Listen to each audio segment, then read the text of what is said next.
lost mine in the sand. Where will you stand? Once again, live from Modain, Israel. Hanok Young. Hey, good morning, afternoon. I guess it's afternoon there. I can't even keep up with the Yep. time right now. It, So much going on. So, I mean, the thing that's kind of odd is it's 9 minutes after 3, okay. which means basically there'll be sundown in about an hour. Which I mean, and I have to Oh tell you, yeah. as someone who has spent their entire life with seasons and the clocks, I mean, we had that back in the Islamic Republic of New York. I mean, it's not unique to Israel, but there's something about this stage in life where it getting dark, by 4:15 is like it's just really depressing. But anyway, we're Yeah. not here. We're not here to Yeah. talk about, Well, the getting the good depressed. news on that is that about 20 days or so from right now, it's going to be going the other way. So you'll start adding a little bit. So, Yeah, just a little bit. Okay. Lots going on. And, oh, by the way, I hope everyone had a great Thanksgiving. I did have a little turkey. I was thinking of all y'all.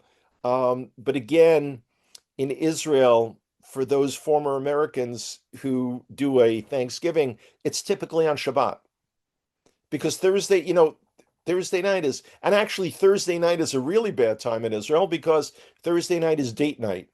Our okay. weekend is Friday and Shabbat. So it's Yeah. it's you know. So I sat with my little piece of turkey, on the fork and said, hey y'all. Okay, All right. let's jump right in. So back on the 19th of November, there was a demonstration in New York City at the Park East Synagogue. Massive amount of jihadis protesting an event that was being held in the synagogue that night. The synagogue had been rented by Nefesh B'Nefesh. Nefesh B'Nefesh is the not-for-profit that facilitates Aliyah from North America, from the US and Canada. Um, and what was astounding to me is seeing videos. First of all, it was like a wild riot scene, but the police, and again, I have memories of and sores still of the NYPD. They're not shy, but evidently now they're all woke or whatever. Yeah. So instead of having the demonstrators across the street, they had them literally in front of the synagogue on both sides of the doorways. And of course, it's, the globalized, the Intifada, kill a settler, etc. None of that is surprising. But they asked the mayor-elect of his reactions. And he said, through his spokesperson, every New Yorker should feel free to enter a house of worship, okay, without intimidation. Again, doesn't criticize the globalized, the Intifada, because he himself believes in it. Oh yeah. Totally. Okay. And he said that sacred spaces should be, listen to this, sacred spaces should not be used to promote activities in violation of international law. Ah. Welcome to the new New York, boys and girls. So Aliyah, so people say, well, did he mean the fact that Nefesh B'Nefesh encourages um, you know, communities throughout Judea and Samaria? Is like, don't pick at it, guys. This is like this is DEFCON 4. This is really Oh bad. yeah. Yeah. This is really bad and getting worse. So Okay. Yes. let me throw in something here. This thing is settlers, because this came up between us the other day with a mutual acquaintance of ours who could not understand why Israel did not see uh, those that are perpetrating all this violence in Israel, the Arab community. They couldn't see them as, well, why aren't they just treated like the foreigner who is coming to the house of prayer? So it was, I mean, it was totally ironic that what we were trying to figure out, this person was so delusional about saying. But this thing of settlers, Okay, I was actually considering that this morning. To call a person living in the community of Harborka, Itamar, Rekalim, Shiloh, various places, to call them a settler, it is, I mean, my term is, well, they've settled it pretty well because they've built a thriving community there. So here's a new one. You're hearing it first right now. If you want to call the Israelis settlers, then let's call the Arabs squatters. Or colonizers. Colonize, yeah, They same came, word, yeah, they conquered the land of Israel from yeah. the Byzantine Christians. And by the way, little, I know most people listening to this are like, Byzantine who? The Romans became the Byzantine Yeah. Christians. Come to Israel on the Connect to Israel experience, and I'll explain all that to you. Don't worry about it. We'll show you in the different rocks which one Okay. is which. So this is yeah, the terminology is astounding, It is, and something is either yours or it's not. yeah, If all of Israel is not ours, then we don't belong anywhere, certainly not in Tel Aviv. true. But you know what? Let's keep going. Okay. So while we're talking about Mamdani, he met with Trump. And everyone was expecting fireworks and Trump to put him in his place. And what you had going was an actual bromance. They were like, I don't know. If you didn't know better, you'd think they were dating. I mean, okay. So this is now that ties in with the next piece. Okay. The next piece is Israel has been trying to be preemptive in Lebanon and in Syria. Not only are there Syrian jihadi groups that are a danger to us, but there are also intelligence reports of the Houthis, who, by the way, had served in Syria in support of the Assad regime, coming back in, Iraqi militia. Make a long story short, so Israel's been active in Syria. Trump warned, okay, not to interfere in Syria. And the statement goes on to say that nothing should take place that will interfere with Syria's evolving into a prosperous state. Not a peaceful state, not a happy state, a prosperous state, because this is all transactional. Nothing is ideological, and that's why the tenets of Islam are overlooked. The jihadi position is overlooked. It's all transactional. So this was shocking, but it ties into something going on with the IDF right now. We have been learning our lessons since October 7th, 2023. And we are actively, preemptively striking those on our borders that pose a threat to us. But that, again, doesn't go along with the idea of don't sweat the details. Yeah. Example, Hamas was, why are we still waiting for the remains of our fallen soldiers and foreign workers? There are two bodies, one Israeli and one a Thai worker. I mean, this is astounding. And everyone's saying, well, just move on to the second phase. Really? Second phase? Hamas is supposed to disarm. There's supposed to be, in a couple hours, you're supposed to receive the body of the remains of one of the hostages. Right. Is there any clue of which one it is? Not until they do the forensic testing. Because every once in a while they get parts, like the other night, where they're not related to anyone that's ever been in Israel. And, I don't know where they're digging up these remains from. But this is just absolutely crazy. But let's keep going. Tied in with the earlier New York story, the most frequent question that I've been getting lately, besides so when are you guys going to tear down the Dome of the Rock and build I mean, this is, and really, I don't have enough of a background in psychedelics and getting high to understand how someone could be so disconnected Yeah. from reality. Oh yeah, we'll just you know what? Next Tuesday we've scheduled an appointment. We're all bringing, cranes and shovels and we're gonna yeah, you're right. Okay. Very interesting thing happened in Israel about a week ago.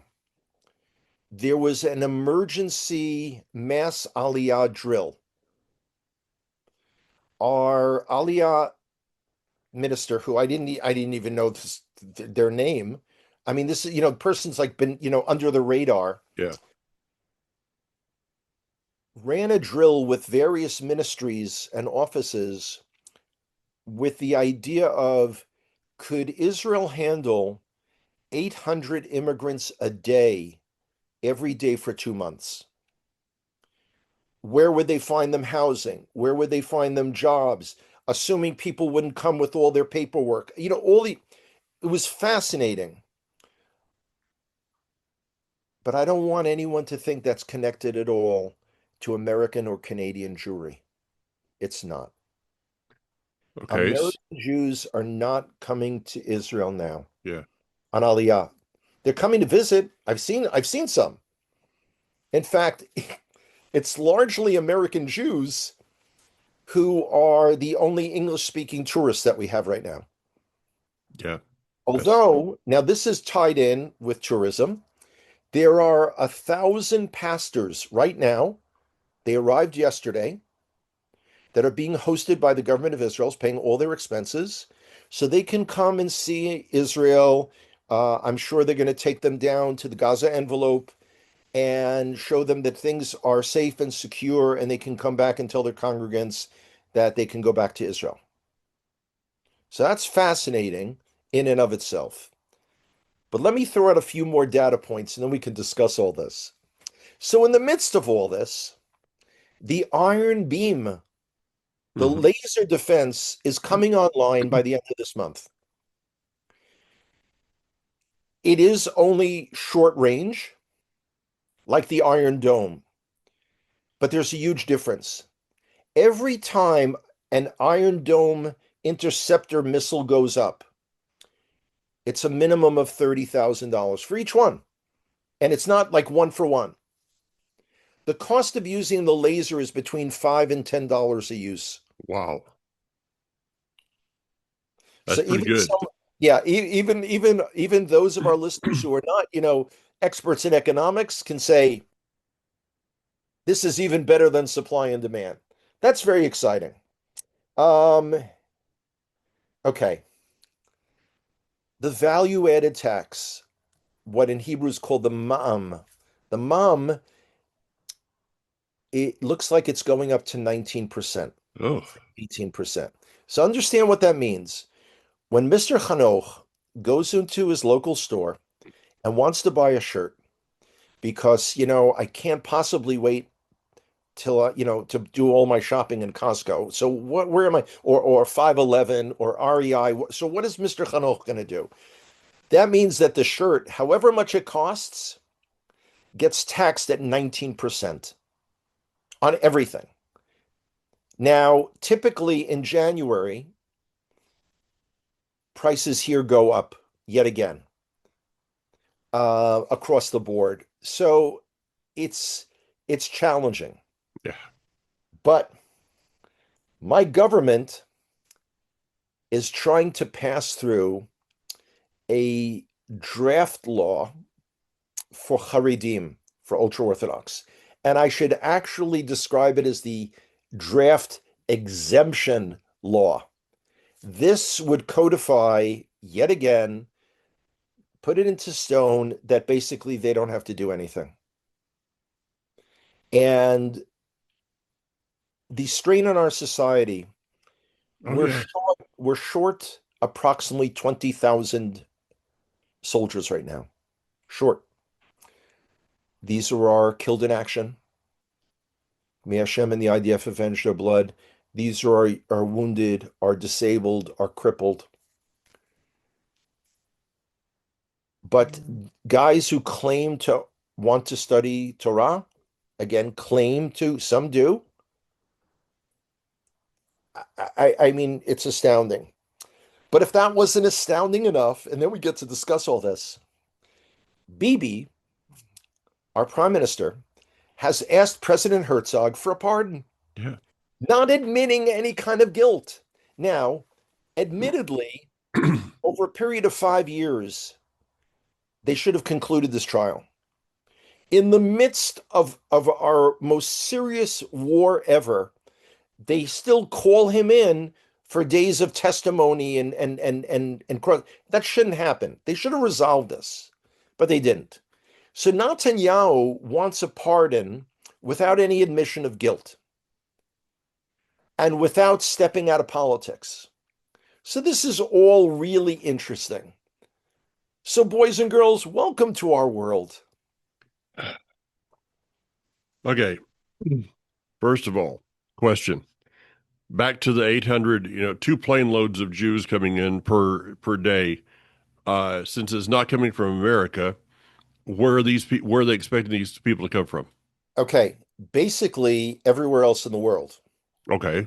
It has gotten really, really bad to be a Jew pretty much everywhere. Now, at the beginning of the Russian invasion into Ukraine, which, by the way, no one calls for a ceasefire now. It's, we got a total of about 75,000 immigrants, both from Russia and Ukraine. Um, it's when I see anti-Semitic graffiti, Jew-hating graffiti in places like Wellington, New Zealand, where they scrolled on a walking bridge, "I hated Jews before it became cool." Wow. Are there more than 11 or 12 Jews in all of Wellington, New Zealand? It's so there are, the Jewish community in France. There are other places throughout South America. Okay. But again, I don't believe that there is a group of Jews in America or Canada that is seriously thinking we've got to change our life plans and the plans for our family. No. We need to go on Aliyah. It's not happening. No, Not happening. I don't see it at all. Not in this day.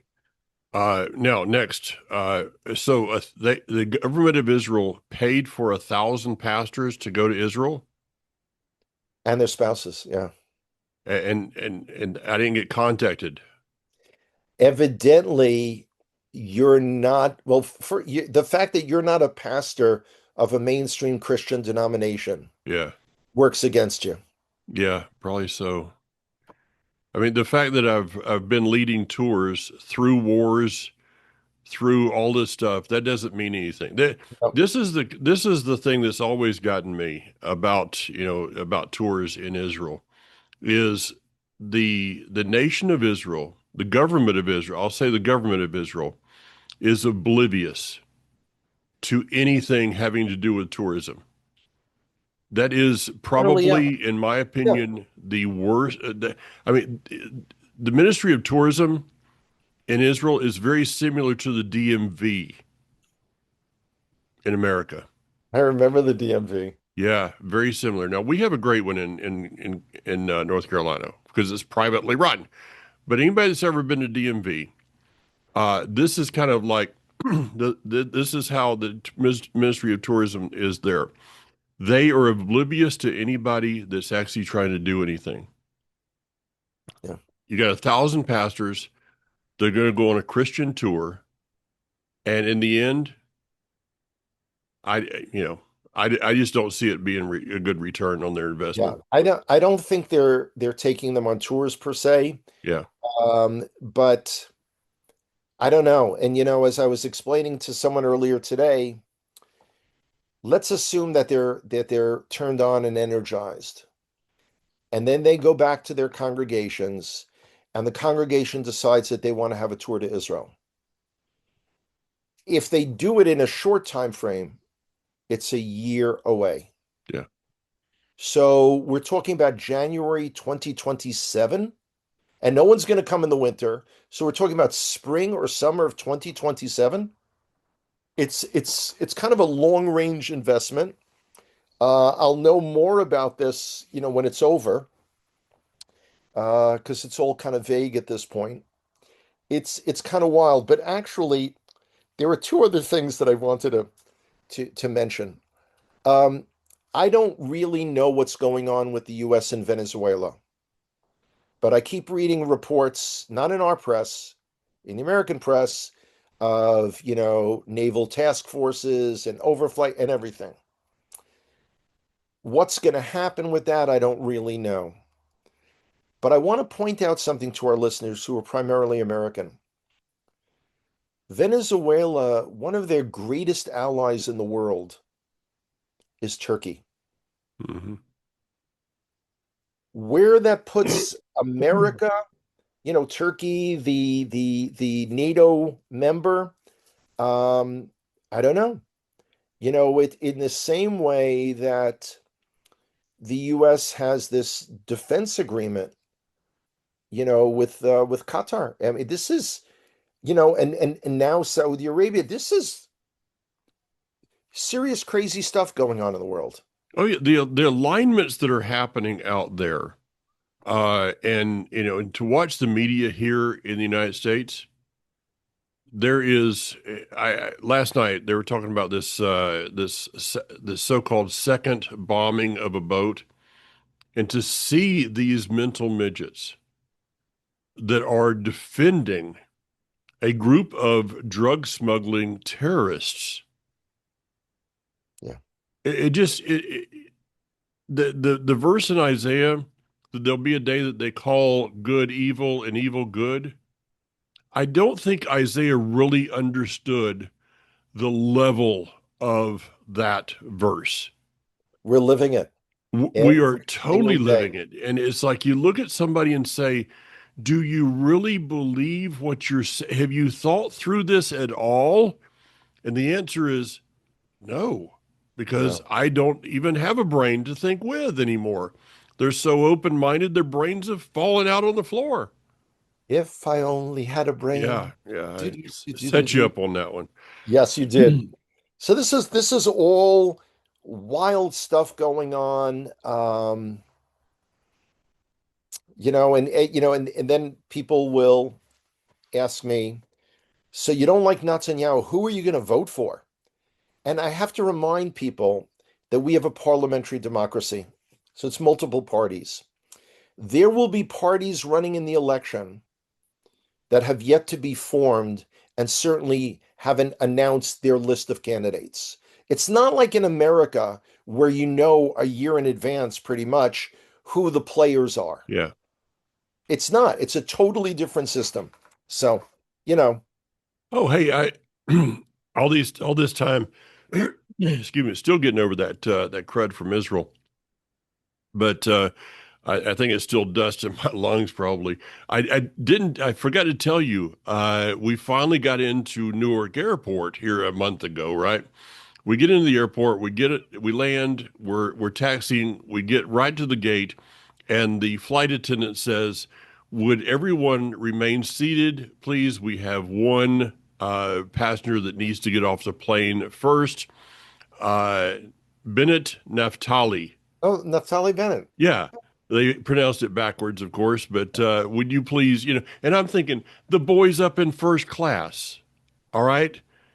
That doesn't, and of course, we get they get to the terminal, the light goes off, everybody stands up, who cares, right? But it was kind of cool. I got to ride across the ocean with Naftali Bennett. Yeah. Maybe it's a start. Hey, listen, it's we have an expression here that translates to all beginnings are difficult. Now, I was at the gym this morning and I'm in the locker room and in the mornings, all these older guys. And when I say older, I mean, trust me, these guys are old. I'm wearing a shirt at the time. How do I say this? It references Hezbollah in a way that's extremely profane. Okay.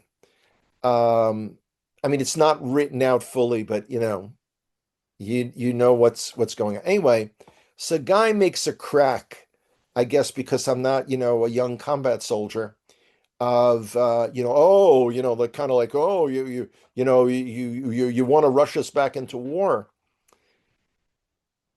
And I was going to answer him in English because I'm much more sarcastic in English.